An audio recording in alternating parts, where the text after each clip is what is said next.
주제 영혼의 눈으로 세상을 보면 두려움이 사라진다. 우리는 매일 세상을 눈으로 봅니다. 사람을 보고, 사건을 보고, 결과를 봅니다. 하지만 눈으로만 보는 세상은 늘 불완전하고 불안합니다. 왜냐하면 눈은 현상만 보기 때문입니다. 오늘 이 시간에는 영혼의 눈으로 세상을 본다는 것이 무엇인지, 그리고 그 눈으로 살기 시작하면 왜 두려움이 사라지는지를 함께 나누려 합니다. 제1부 두려움의 근원, 눈으로만 사는 인간. 우리의 두려움은 대부분 눈으로 본 현실에서 시작됩니다. 눈에 보이는 결과, 실패, 타인의 평가, 또는 건강, 미래. 이 모든 것은 외부 세계의 현상일 뿐이지만 우리는 그것을 절대적인 진실이라 믿습니다. 그런데 생각해보면 같은 사건을 보고도 어떤 사람은 무너지고 어떤 사람은 오히려 성장합니다. 차이는 사건이 아니라 의식의 렌즈입니다. 눈으로만 세상을 보면 우리는 늘 불안의 피해자가 됩니다. 하지만 의식이 깨어나면 우리는 관찰자가 되어 세상을 다른 각도에서 바라봅니다. 눈은 육체의 빛이지만 영혼은 존재의 빛이다. 플라톤의 말입니다. 제2부 영혼의 눈이란 무엇인가? 영혼의 눈은 단순히 신비한 시각이 아닙니다.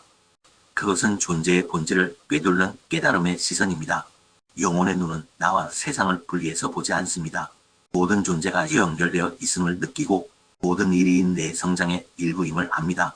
그래서 이 영혼의 눈으로 보면 고통은 적이 아니라 교사가 됩니다. 상실은 벌이 아니라 변화의 초대가 됩니다. 그리고 불확실성은 두려움이 아니라 진화의 무대가 됩니다.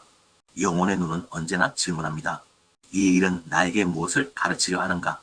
그 질문을 던지는 순간 우리는 피해자가 아니라 깨어있는 창조자로 서게 됩니다. 제3부 두려움이 사라지는 이유. 두려움은 분리에서 태어납니다.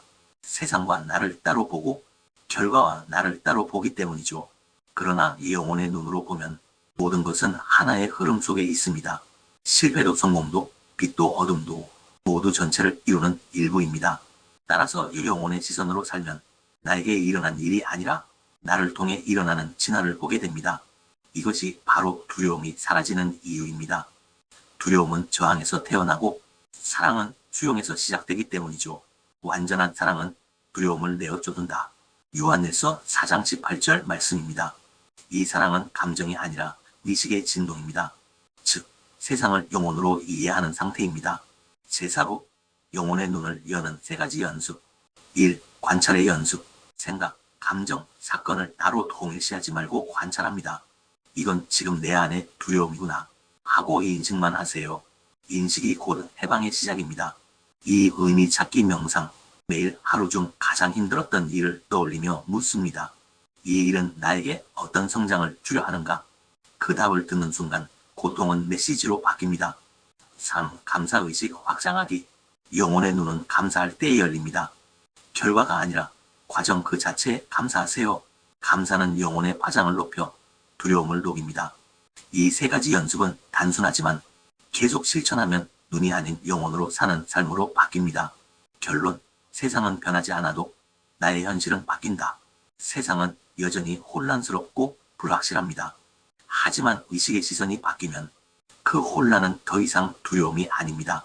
눈으로는 끝을 보지만 영혼의 눈은 시작을 봅니다. 눈은 상실을 보지만 영혼의 눈은 변화를 봅니다. 그래서 결국 영혼의 눈으로 사는 사람은 어떤 상황에서도 평온을 잃지 않습니다. 왜냐하면 그는 세상을 사건으로 보지 않고 영혼의 여정으로 보기 때문입니다. 눈으로 보지 말고 영혼으로 보라. 그때 세상은 그대로지만 당신의 현실은 완전히 새로워진다. 당신의 하루가 두려움이 아니라 깨어남의 기회가 되길 바랍니다. 근원의 존재를 아는 영성 리더의 길, 대한민국 영성 멘토단이 함께합니다. 하늘을 깨달은 자는 하늘처럼 품는다. 판단하지 않고 비추기만 한다. 옳고 그름이 없는 빛, 그 빛을 전하는 것이 청강 멘토의 사명입니다. 좋아요, 구독은 당신의 인격이며 댓글은 품격입니다. 감사합니다.